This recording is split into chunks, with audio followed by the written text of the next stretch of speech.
What's up, everybody? This is Nightwing2303 from sneakerfiles.com. Today we're going to be doing a quick review on the white and red Air Jordan 13 Retro that are set to drop this December on the 18th.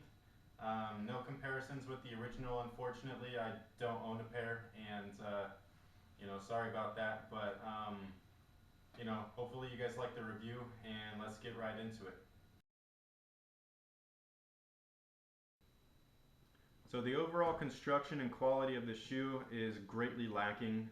The Air Jordan Flint 13 Retro wasn't the best, but it was almost perfect as far as what I had received. These, however, I'm extremely disappointed in them.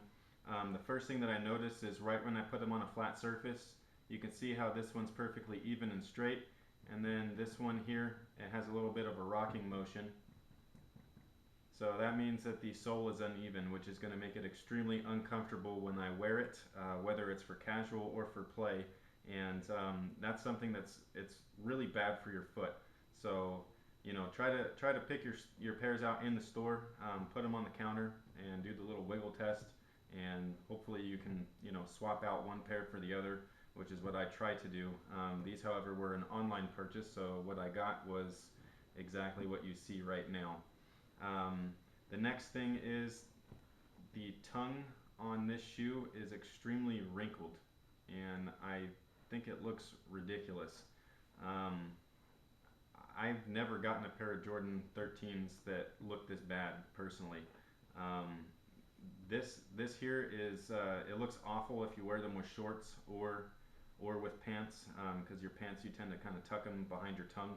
And this whole wrinkled look, I've seen old ladies that are not as wrinkled as this. So this right here, it's just awful. It seems like it was a really rushed product to make. The second thing that I saw that I do not like is the pull tab here, where you would normally put your laces underneath. It's completely glued to the padding inside. I cannot open them. I can't put the laces underneath there. This part right here, completely glued down. Both pairs. Poor manufacture quality. Really bad quality control. Really disappointed. The thing that I'm really irritated about for this particular pair is the toe boxes. Just take a look at these panels. They are in two completely different places. This one's put on perfectly, and this one has been pushed back and over, and it makes the shoe look awful.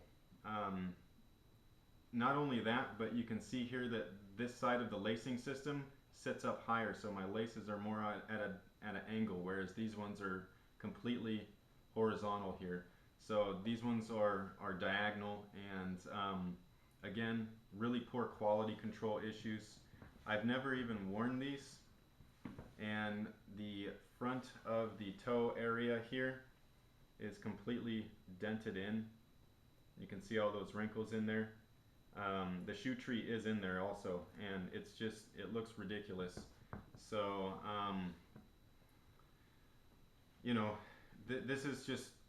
this is not going to happen to everybody.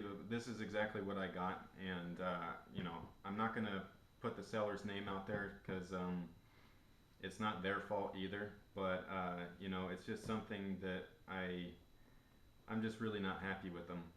So I'm not even sure if I'm going to try to purchase a second pair just because these are so bad.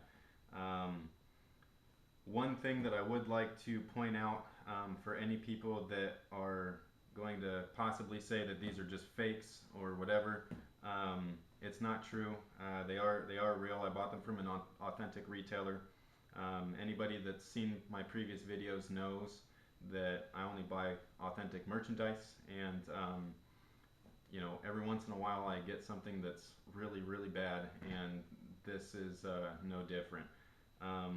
One thing that I found on these, and I went and double checked on the Flint Gray Retro as well, just to be sure, is that Jordan Brand has installed something on the new 13s to make it fail safe as far as purchasing a fake product. Something that I thought was really, really cool. and you know, I couldn't believe it when I first saw it. So basically, on the tongue tab here where it says Jordan, you might not be able to see it, but on the back side there, it also says Jordan in a very light or a very dark gray. So it's got Jordan on both sides. You know, when I first saw them, I just didn't believe it. So I pulled out my flints, and they have the same thing back there. Again, you're probably not going to be able to see it. I'll try to put in a picture, but it says Jordan underneath, and I thought that was really cool. So the originals from 97, 98, as well as the 2005 retros, they only have Jordan on the front here, and these ones have it on the back in dark gray. So that's something to look out for if you're planning to purchase on eBay, and you just ask the seller, you know, take a picture of the back label here and see what it is. Here is the tongue tab, just like the flints. The insole is black with a red Jumpman. I took out the insole, and there's a normal zoom bag here in the heel, and then there's a huge one in the forefoot, which is why the 13s are so comfortable. And those are embedded inside of the Phylon midsole. So one other thing I wanted to talk about was the leather grade here. It's the same exact leather on the toe box that were on the Flint 13 Retro from 2010. The upper here where the tongue and the side panel is, it's textured, but it's not tumbled like the other one. It's just a textured leather. So you know, those are two differences with that shoe. And the leather grade is synthetic, but it's a decent synthetic. The thing that I don't like about it is where it's glued to the midsole. When I went to go check to make sure that there was no pulling, or I should say midsole separation, when I pulled here, the glue was so strong that it ripped off the top layer of the white leather, and it will eventually separate itself from the leather and the sole. Again, a quality issue. You know, if you play in these, I guarantee you they will fall apart. I mean, I'm going to try to get you another look. Okay, you see those gray lines right here in between the white? That's actually the leather, and the white leather is being pulled off and it's still attached to the glue there. So if I were to keep doing that, I would be able to, with my own hands, rip off the top layer and completely separate the upper from the midsole. That's unacceptable.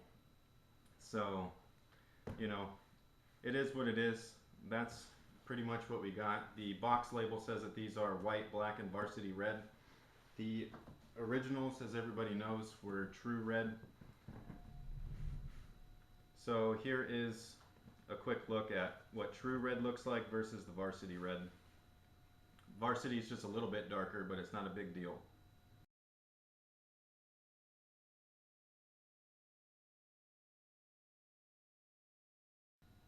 So overall, the quality on this particular pair is really, really lacking.